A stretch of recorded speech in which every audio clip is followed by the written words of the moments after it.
कृषिका कुरा online TV मार्फत यहाँलाई आज म नयाँ कुरा पस्काउँदैछु। अहिले बर्खाको याम छ, बाहिर पानी परिरहेको छ। तपाईँ मौरी पालक कृषकहरू चिन्तित हुनुहुन्छ। मौरीले यतिखेर नेक्टर रस पाउन सकिरहेको छैन र पोलन पनि पाउन सकिरहेको छैन। मौरीलाई परेको यो मर्का तपाईँ मौरी पालक कृषक साथीहरूले कसरी यो बर्खाको बेलामा मौरीलाई खाना दिएर बचाउने हो र यसलाई चाहिँ राम्रोसँग बचाउनको लागि प्रशस्त मात्रामा चाहिँ यसलाई रसयुक्त खाना चाहिन्छ। त्यो रसयुक्त खानाको लागि तपाईहरुले चाहिँ चिनी चास्नी बनाउनु पर्ने हुन्छ। आज मैले यहाँहरूलाई चिनी चास्नी किन बनाउने, कसरी बनाउने, बनाएर कसरी दिने जस्ता सबै विषयहरू पस्कने छु। त्यसकारणले गर्दाखेरि मौरी पाल्नुभएका एउटा घार, दुईटा घार, तीनटा घार मौरी पाल्नुभएका र यो बर्खाको समयमा तपाईहरुले मौरीलाई बचाउन कसरी सकिन्छ भन्ने कुराको जानकारी नपाउनुभएका साथीहरूलाई यो भिडियो अत्यन्त महत्त्वपूर्ण छ। यहाँले अन्त्यसम्म हेर्नुभयो भने आफैले यो मौरीलाई राम्रोसँग बचाएर मौरीको चाहिँ रेखदेख गर्न सक्नुहुन्छ। यसरी बर्खामा पानी परिरहेको बेलामा मौरीलाई रेखदेख गर्न सकिएन भने मौरी भाग्छ। जब खाना कम हुन्छ, धेरै साथीहरूले के भन्नुभएको छ भन्दा मौरीले घर छोडेर भाग्यो, त्यसको प्रमुख कारण भनेको खाना हो। आज हामी खाना कसरी बनाउने, यसलाई चिनी चास्नी कसरी बनाउने र कसरी दिने सजिलो उपाय यहाँलाई बताउँछु। भिडियो अन्त्यसम्म हेर्नुहोला। मौरीलाई चिनी चास्नी दिनको लागि यत्रो बट्टा लिनुहोस्। यत्रो बट्टा भयो एउटा घार मौरीको लागि उपयुक्त हुन्छ। यत्रो बट्टा हजुरहरूले बजारमा 15-20 रुपियाँमा किन्न सक्नुहुन्छ। यत्रो बट्टा लिनुहोस्। त्यसपछि यो बट्टालाई के गर्ने म बताउँछु। यो बट्टाको बिर्को हो। यो बट्टाको बिर्कोलाई यत्रो सानो सियो खिप जे पाउनुहुन्छ त्यसले चाहिँ आगोमा तताउँदै तपाईले यसरी यसरी यसरी यसरी छेड्न सक्नुहुन्छ। यसरी छेड्नु भयो भने तल त्यो चाहिँ चिनी चास्नी सजिलोसँग मौरीले लिन सक्छ। त्यसकारणले मैले यसरी यो बट्टालाई यसरी त्यो हाम्रो मौरीको घारको मुख जति हुन्छ त्यति बराबरका प्वाल, करिब करिब 100 जति प्वाल चाहिँ मैले यहाँ पारेको छु।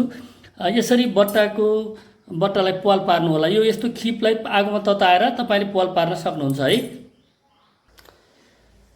त्यसपछि मैले दुईटा ग्लास, यो एउटा घारको लागि हो, यो दुईटा ग्लास लिएको छु। यत्रो दुईटा ग्लास यति चिनी तपाईले यति चिनी एक पटकमा यति चिनी तपाईले लिनु होला र त्यत्रै ग्लास यता छ र यो चिनी जति छ त्यसभन्दा अलिकति धेरै अथवा 1 ग्लास यो पानी उमालेको ठिक उम्लने बित्तिकै तपाईले एउटा ठुलो यत्रो गिलासमा तपाईले पानी उमालेर राख्नुपर्ने हुन्छ। म त्यो पनि गरेर देखाउँछु।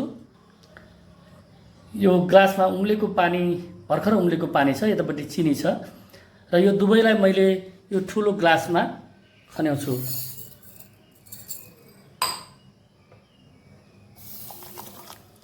अब यो चिनीलाई तपाईहरुले चाहिँ नउमाल्नु सकेसम्म, किन भन्दाखेरि उम्लेको पानीमा यसरी अब तपाईहरुले यसरी फेटेर यसलाई चाहिँ पातलो बनाउन सक्नुहुन्छ। यहाँ चास्नी तयार भएको छ। यो चास्नीलाई तपाईहरुले चाहिँ तातो नदिनु होला। जस्तै उम्लेको पानीमा फेटेपछि केही समय राखेपछि यो सेलाउँछ, सेलाएर चिसो भइसकेपछि मात्रै तातो कुनै हालतमा नदिनु होला। यो गल्ती पनि धेरै साथीहरूले गर्नुभएको छ। तातो नदिनु होला। मैले अब सेलाइसकेको छ यो चास्नी, मैले यसरी खन्याउँछु यति जति। अब यसलाई टाइटली बिर्को लगाइदिउँ। यो तपाईहरुलाई यो स्टेप बाई स्टेप सिकाएको किन भन्दा धेरै साथीहरूलाई यो चास्नीको सम्बन्धमा धेरै थाहा नभएर यो चिनी चास्नी छ। यो यसरी प्वालहरू पनि मैले देखाइरहेको छु। यो प्वालहरूबाट जब हामीले उल्टे बनाएर यसलाई घोप्ट्याएर दिन्छौँ त्यसपछि त्यो प्वालबाट मौरीले यो चास्नी चुस्न सक्छ। त्यसकारणले यसरी प्वाल पारिएको करिब 100 वटा प्वाल छ भनेर मैले बताएँ। किन भन्दा यो नयाँ तरिका यहाँलाई यो प्वाल पारेर यसरी चास्नी दिँदाखेरि सजिलो हुने।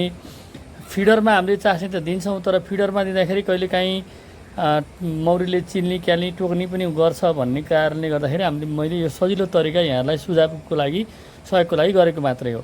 अब मैले यहाँ देखाउँदैछु, हेर्नु होला। यो माथितिर हामीले यो सुपरको अरू डन्डाहरू झिकेर यसरी राखिदिएको छु। त्यसपछि यसलाई चाहिँ यो चिनी चास्नीको यसलाई एकपालि हामीले यसरी उल्टे बनाइदिएपछि यो चाहिँ यसरी हेर्नु होला, यो झर्दैन। अब यो अलिअलि सुरुमा अलिअलि 1-2 वटा थोपा झरे पनि अब यो झर्दैन। नझरिसकेपछि तपाईले यसलाई यसरी सजिलोसँग लगाएर यसरी अब यो झर्दैन, हेर्नु यत्रो उ छ तर पनि त्यहाँबाट झर्दैन र यसको पालमा यसरी राखिदिनु।